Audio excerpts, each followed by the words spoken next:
અને સદગુરુ કબીર સાહેબ અને ધની ધર્મદાસજીના સંવાદરૂપ આ બધા ગ્રંથો, જ્ઞાનના ગ્રંથો નિર્માણ થયા.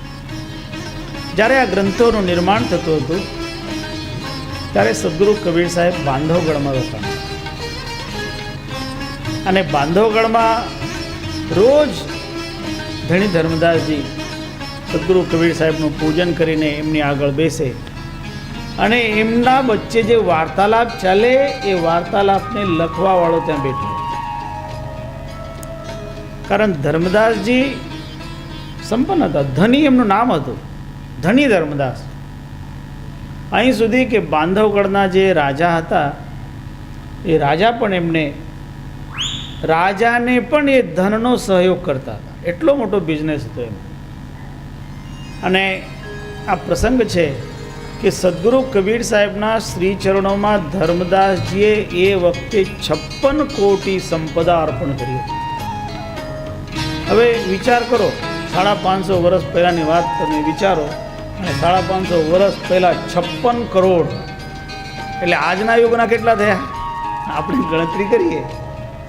550 વર્ષના 56 કરોડ તો, અને એટલા બધા સદગુરુને આપેલા અને સદગુરુ એમાંથી કાંઈ નહોતું લીધું. शिष्य को ऐसा चाहिए गुरु को सब कुछ दे और गुरु को ऐसा चाहिए शिष्य का कुछ नहीं.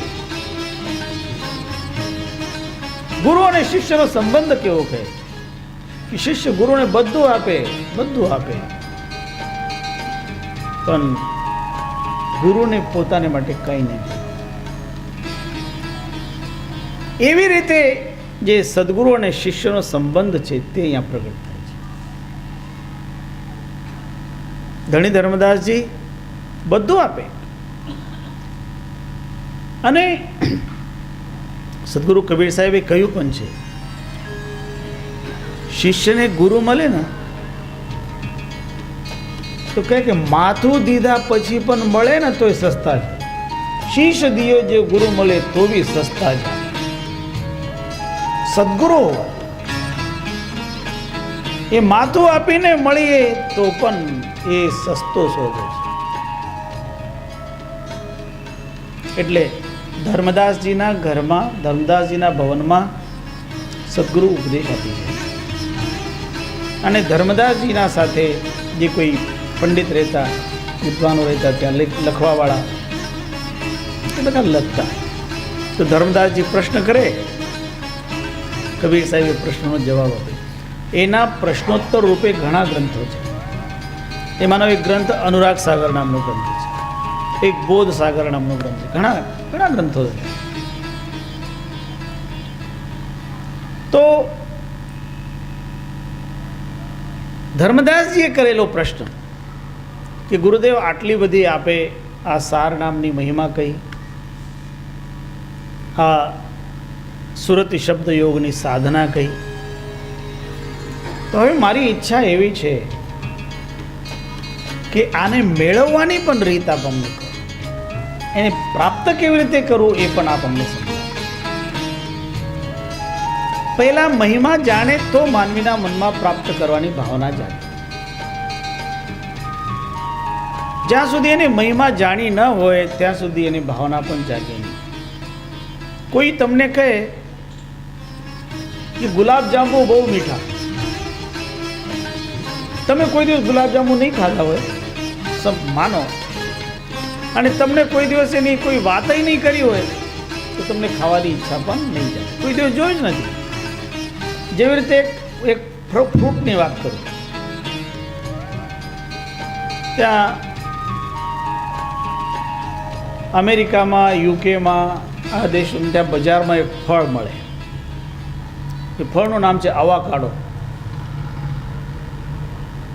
હવે તમે નામ નહીં સાંભળ્યું, એ અવાકાડો નામનું ફળ. એટલે તમને કોઈ દિવસ એ ફળ ખાવાની ભાવના નહીં જાગે, કારણ તમે નામ જ સાંભળ્યું નથી. સરસ ફળ હોય છે અને એની ચટણી તો બહુ સરસ થઈ જાય છે. ઘણા લોકો બનાવીને બ્રેડ ઉપર એનો સ્પ્રેડ કરતા. તો જ્યાં સુધી આપણે જાણીએ નહીં એની બાબતમાં, ત્યાં સુધી એને મેળવવાની ઈચ્છા થતી નથી. એટલે સદગુરુએ આ બધું પહેલાં કહ્યું કે ભાઈ આવું છે, આ જ્ઞાન તો એવું છે, આટલું મહત્વનું છે, એની આટલી મહિમા છે. હવે ધણી ધર્મદાસજીની ઈચ્છા થઈ કે હા હવે જાણવું છે. અને એ જિજ્ઞાસા એમને સદગુરુને આગળ વ્યક્ત કરી. પૂછ્યું કે કઈ રીતે, રીત કઈ છે, પદ્ધતિ કઈ છે, એનો કયો જપ છે, કયો મંત્ર છે, કયો યંત્ર છે, કયા પ્રકારનું ધ્યાન છે, કયા પ્રકારની સેવા છે જેનાથી આ મને પ્રાપ્ત થઈ શકે, કયા પ્રકારનું સાધન મારે વાપરવું જોઈએ. ત્યારે સદગુરુએ ધર્મદાસજીની શંકાનું સમાધાન કરતા આ ઉપદેશ આપ્યો. ભો ધર્મીન, તમે પૂછ્યું, બહુ સુંદર પૂછ્યું.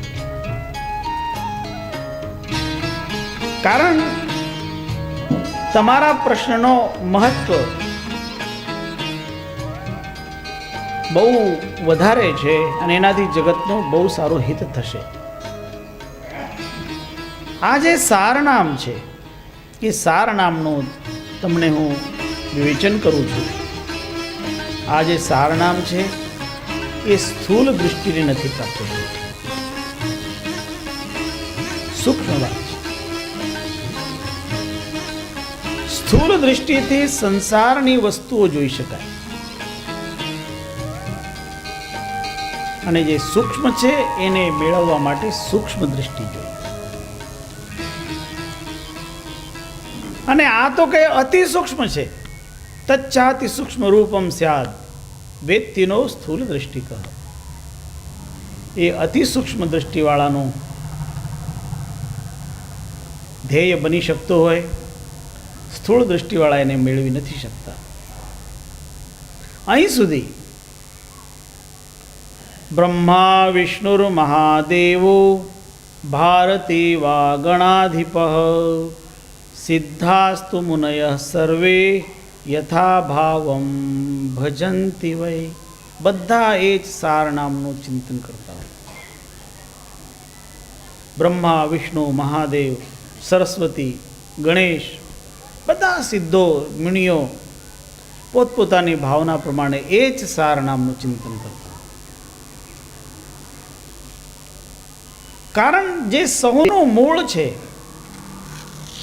એને મેળવવા માટે બધાએ ગમે તેવી અવસ્થામાં પહોંચી ગયા હોય એમને એ ભાવનાથી એની આરાધના કરવી હોય છે. અને જે જેવી ભાવનાથી આરાધના કરે એવી સ્થિતિ એ મેળવી શકે. પ્રત્યક્ષમ નોપી તેષામ તુ ભવેદ્રૂપમ કદાચન નિસંકલ્પ જના કેચિત પશ્યંતિ સ્વવિચારત. આને મેળવવા માટે સાધકને નિસંકલ્પ થવું પડે.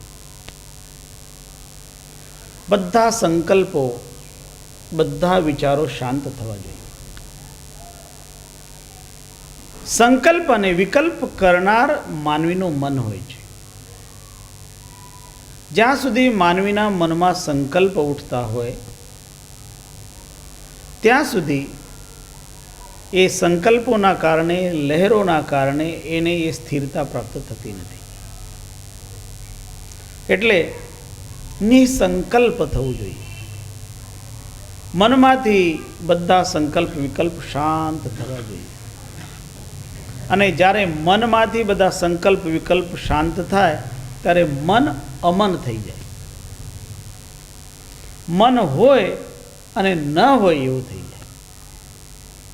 જ્યારે મરી જાય, મન કો માર ગગન ચડી જાય, માન સરોવર પૈઠ નહાઈ, અનહદ નાદ નામ કી પૂજા, તો એ નામની પૂજા કરે. પહેલા બધા સંકલ્પોને શાંત કરે. સંકલ્પ પ્રભવાન કામાન સર્વાન પાર્થ મનોગતાન, આ બધાનો ત્યાગ કરવો પડે.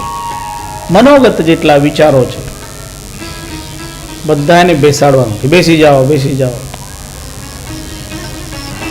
અને શુદ્ધ જલ ઉપર આવે, કાદવ બધો નીચે બેસી જાય, ત્યારે જે જલ છે ને એ પીવા યોગ્ય બનતું.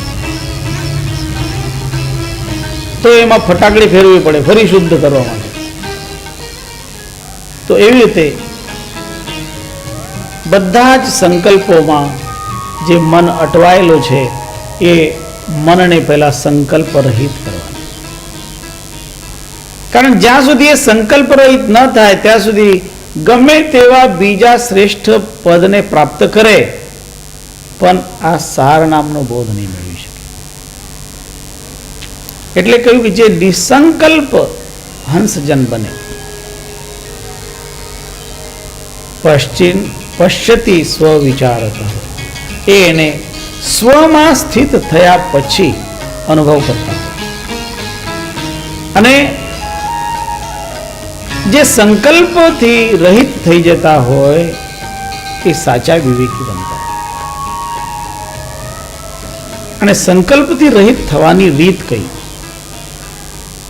એને થોડાક નિયમથી તમને સમજાય. આપણે પણ આપણા મનને સંકલ્પથી રહિત કરી શકીએ. આપણે સહજ ધ્યાન કરીએ. જે સહજ ધ્યાનની વિધિ છે, સદગુરુ કબીર સાહેબે આપણને જુદી જુદી રીતે સહજ ધ્યાન સમજાવેલું છે. મનની સ્થિતિ એવી થવી જોઈએ જેવી રીતે સમુદ્રનો જલ છે લહેરો વગરનો. કોઈ દિવસ તમે સમુદ્રની કાંઠે જાઓ તો જુઓ તો તમે જ્યારે સમુદ્રને જોશો તેમાં લહેરો જ તમને જોવાતી નજર આવે. પણ તમે કોઈ દિવસ એવી સંભાવના કરો કે સમુદ્રમાં કોઈ લહેરો નથી, એકદમ જલ બિલકુલ સ્થિર થઈ ગયું, પવનનો કોઈ તરંગ નથી. એવી રીતે જ્યારે મનમાં કોઈ વિચારની તરંગ ન ઉઠે, મન બિલકુલ શાંત થઈ જાય, અર્થાત મનમાં કોઈ ઈચ્છા પણ ન જાગે, કોઈ સંકલ્પ જ નથી, ત્યારે એ વ્યક્તિ મન ઉપર સંપૂર્ણ રીતે કાબુ મેળવ્યો છે એમ કહેવાય. અને સાધનાનો મૂળ તો અહીંથી જ શરૂ થઈ જાય છે. મન સાથેની બધી સાધના છે. મન એક છે, એને જ સાધવાનું છે. એને સાધે તો બધું સિદ્ધ થઈ જાય. એકય સાધે સબ સધે. આપણે બીજું બધું જુદું જુદું સાધવાની કોશિશ કરીએ તો અટવાઈ જઈએ. સબ સાધે સબ જાય. એટલે સાધના કરવાની છે તો મનને શાંત કરવાની. તમારું મન તમે શાંત રાખી શકો તો આ જગતમાં તમે નિશ્ચિત રૂપે જલમાં કમલવત રહી શકો. ફક્ત તમારે તમારા મનને શાંત રાખવાની કોશિશ કરવાની. અને એના નિયમો શું? કોઈ તમને ગાળ આપે તો પણ તમને એ ગાળની અસર ન થાય. કોઈ તમારી ખૂબ પ્રશંસા કરે, જય જયકાર કરે તો પણ તમને એની અસર ન થઈ જાય.